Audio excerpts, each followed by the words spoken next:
Sir, പ്രായപൂർത്തിയാകാത്ത ഈ പെൺകുട്ടി എന്തിനാണ് അഷ്കറിനൊപ്പം ആ രാത്രി, പുതുവത്സര രാത്രി, ഫോർട്ട് കൊച്ചിയിലേക്ക് വന്നത്? വീട്ടുകാരുടെ സമ്മതത്തോടു കൂടിയിട്ടാണോ ഈ കുട്ടി അയാളുടെ ഒപ്പം പോയത് തുടങ്ങിയ ചോദ്യങ്ങളൊക്കെയാണ് ഉയരുന്നത്. 21 വയസ്സാണ് ഈ അഷ്കർ എന്ന് പറയുന്ന ആൾക്കുള്ളത്. എന്താണ് സാറിന് ഇതിൽ പറയാനുള്ളത്? വളരെ ദാരുണമായിട്ടുള്ളൊരു സംഭവമാണ്. പുതുവർഷത്തിൻ്റെ മറവിൽ പ്രായപൂർത്തിയാവാത്തൊരു പെൺകുട്ടിയെ പീഡിപ്പിച്ചു. നമ്മളൊരു പ്രത്യേക കാലഘട്ടത്തിലാണ് ജീവിക്കുന്നത്. ഇപ്പോഴേ ഈ സത്യാനന്തര കാലഘട്ടം എന്നൊക്കെയാണ് അതിനെപ്പറ്റി പറയുന്നത്.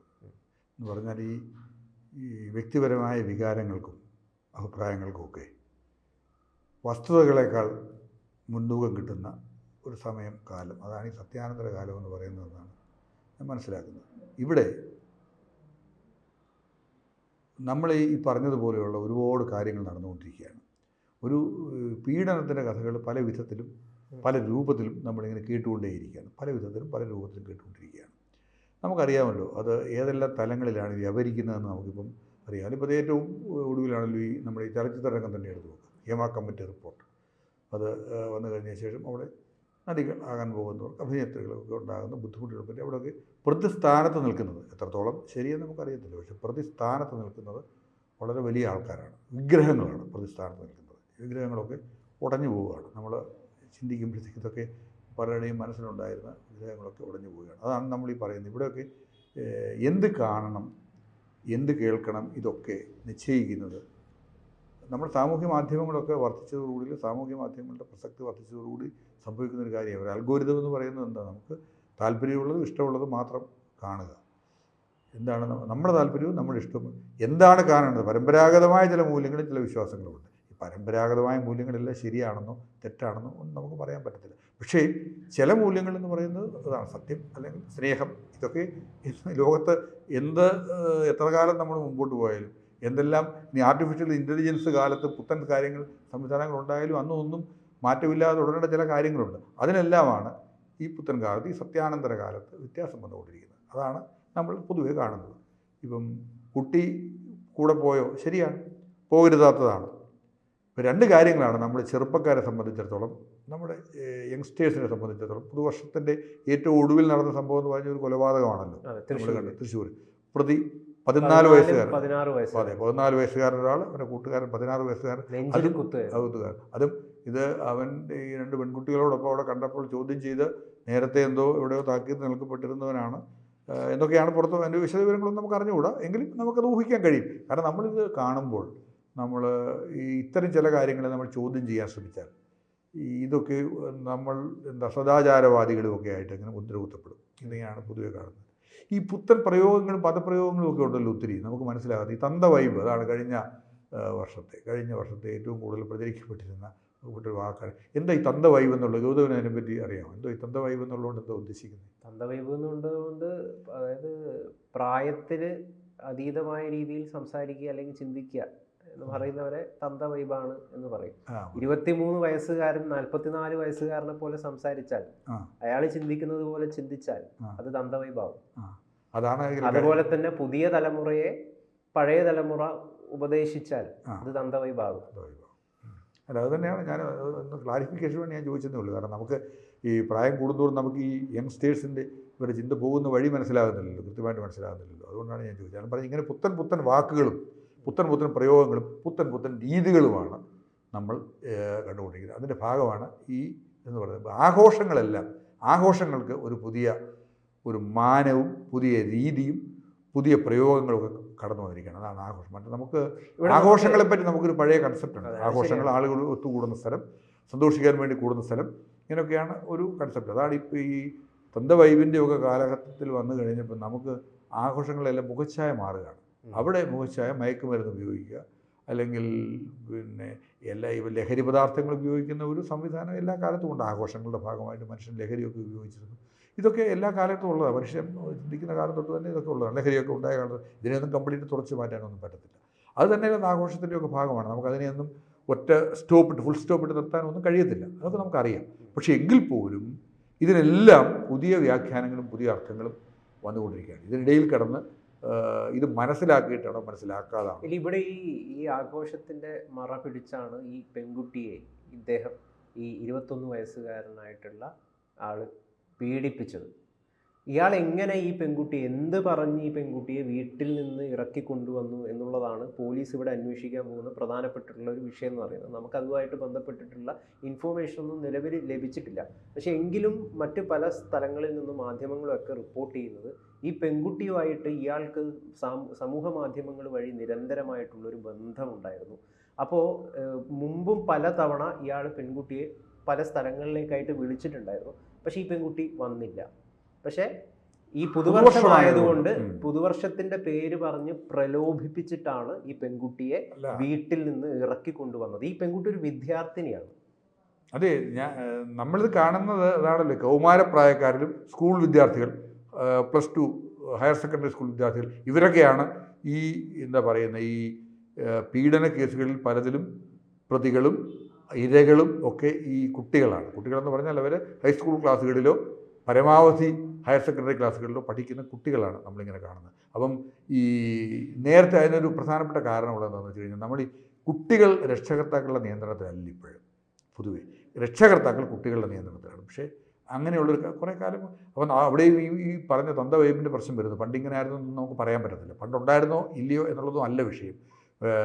കുട്ടികൾക്ക് വളരെ ചെറുപ്പത്തിൽ തന്നെ സാമൂഹ്യ മാധ്യമങ്ങളുടെ ഒക്കെ ഉപയോഗം കൊണ്ടുമൊക്കെ പല വീടുകളിലും സംഭവിക്കുന്ന ഒരു കാര്യമെന്ന് പറയുന്നത് ഈ ഇവർ തമ്മിലുള്ളൊരു ഗ്യാപ്പ് എന്ന് പറയുമ്പോൾ ഈ പുത്തൻ സാങ്കേതിക വിദ്യകളെപ്പറ്റി അറിയാത്ത രക്ഷകർത്താക്കളൊക്കെ ഉണ്ട്, പല വീടുകളിലുണ്ട്. നമ്മളത് നേരിട്ട് കണ്ടിട്ടുള്ളത് അനുഭവിച്ചിട്ടുള്ളതാണ്. അതുകൊണ്ടാണ് പറയുന്നത് കുട്ടികളാണ് ഇത്തരം കാര്യങ്ങൾ ഒക്കെ കൈകാര്യം ചെയ്യുന്നത്. അവരുടെ മുമ്പിൽ അജ്ഞരായ ഒരു തലമുറയാണ് ഈ രക്ഷകർത്താക്കൾ എന്ന് പറയുന്നത്. അപ്പോൾ നമ്മൾ പരമ്പരാഗതമായിട്ട് അവർ വിശ്വസിച്ചിരുന്ന കാര്യങ്ങളും അങ്ങനെയൊന്നും അല്ല. ഇതൊക്കെ രക്ഷകർത്താക്കളെ ബോധ്യപ്പെടുത്തുന്നതിൽ ഈ പുതിയ തലമുറ ഒരു വലിയ പരിധിവരെ വിജയിച്ചിരിക്കുന്നു. കൂട്ടുകാരെ, സുഹൃത്തുക്കൾ, ഇവരൊക്കെ തമ്മിലുള്ള എന്നാൽ ആത്മാർത്ഥമായ സ്നേഹബന്ധമോ കൂട്ടുകെട്ടോ അല്ലതാനും. അങ്ങനെയാണെങ്കിൽ ഈ പറഞ്ഞതുപോലെയുള്ള 14കാരൻ ഒരാളിനെ നേരെ എടുത്ത് കുത്തിക്കൊല്ലുക എന്നൊരു സമ്പ്രദായം ഉണ്ടാകത്തില്ലല്ലോ. അങ്ങനെ ഒരു സ്ഥിതി ഉണ്ടായിക്കഴിഞ്ഞാൽ അങ്ങനെയാണ്. പക്ഷേ അപ്പോൾ രക്ഷകർത്താക്കളെ ഇത് ബോധ്യപ്പെടുത്തുന്നതിൽ അവർ വിജയിച്ചിരിക്കുന്നു, ഒരു വലിയ പങ്ക് വിജയിച്ചിരിക്കുന്നു. അതിൽ എപ്പോഴും നമ്മൾ എപ്പോഴും പറയുന്നതാണ് ഈ സാമൂഹ്യ മാധ്യമങ്ങളുടെ ദുരുപയോഗം എന്നൊക്കെ. നമ്മളിപ്പോൾ അത് പറഞ്ഞ് അങ്ങ് പഴകിയിരിക്കുന്നു ആ ഒരു പ്രയോഗം കുറച്ച് കാലം കൊണ്ട്. നമ്മുടെ എത്ര ചുരുങ്ങിയ കാലം കൊണ്ടാണ് ഈ സംവിധാനങ്ങളൊക്കെ നമ്മളന്ന് രൂപപ്പെട്ടെന്ന് മനസ്സിലാക്കണം. ഇതിലിപ്പോൾ മറ്റൊരു റിപ്പോർട്ട് കിട്ടുന്നത് ഈ അഷ്കറിൻ്റെ മറ്റു സുഹൃത്തുക്കളില്ലേ, ആ മറ്റു സുഹൃത്തുക്കളുമായിട്ട് ഈ പെൺകുട്ടിക്ക് ബന്ധമുണ്ടായിരുന്നു എന്നുള്ള ചെറിയൊരു വിവരം കിട്ടുന്നുണ്ട്. അപ്പോൾ അഷ്കറും അതോടൊപ്പം തന്നെ മറ്റ് സുഹൃത്തുക്കളും ഈ ഫോർട്ട് കൊച്ചിയിൽ ഉണ്ടായിരുന്നോ എന്ന് അറിയാൻ പാടില്ല. ഫോർട്ട് കൊച്ചിയിൽ വിളിക്കുകയും പുതുവത്സരം ആഘോഷിക്കുക എന്ന് പറയുകയും മറ്റൊരു സ്ഥലത്തേക്ക് കൊണ്ടുപോയിട്ട് പീഡിപ്പിക്കുകയായിരുന്നു. അപ്പം ഇതിൻ്റെ ഒരുപാട് കാര്യങ്ങൾ പുറത്തു വരാനുണ്ട്. തീർച്ചയായിട്ടും. പക്ഷേ ഈ പെൺകുട്ടിക്ക് ഒരുപക്ഷെ ഇയാളിൽ വിശ്വാസമുള്ളത് കൊണ്ടായിരിക്കുമല്ലോ ഇയാളുടെ കൂടെ പോയിട്ടുണ്ടാവുക.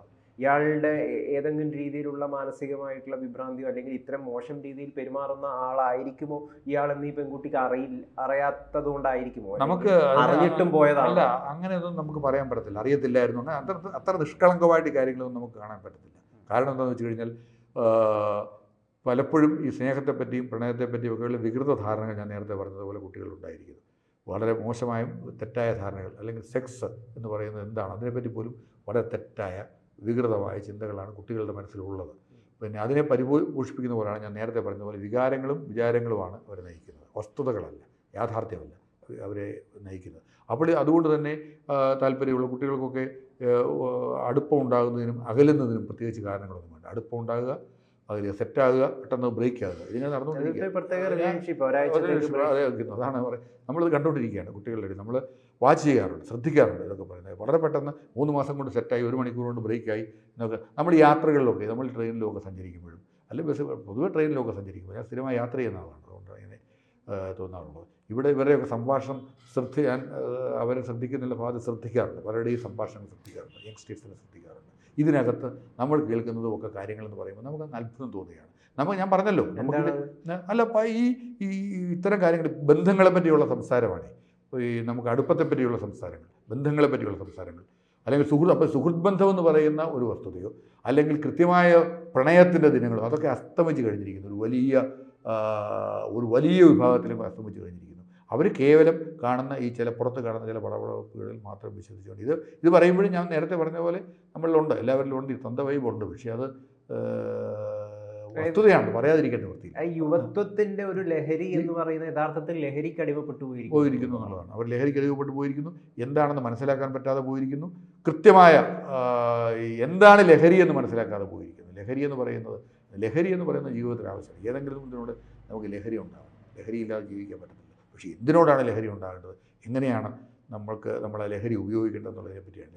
ലഹരി നമുക്കിപ്പോൾ നല്ല പുസ്തകം വായിക്കുന്നതിലൂടെ ലഹരി കിട്ടുമായിരുന്നു. ഒരു തലമുറയ്ക്ക് അങ്ങനെയുള്ള എത്രയോ പേര് നമ്മൾ വായിച്ചുകൊണ്ടേയിരിക്കുക എന്ന് പറയുന്നത്.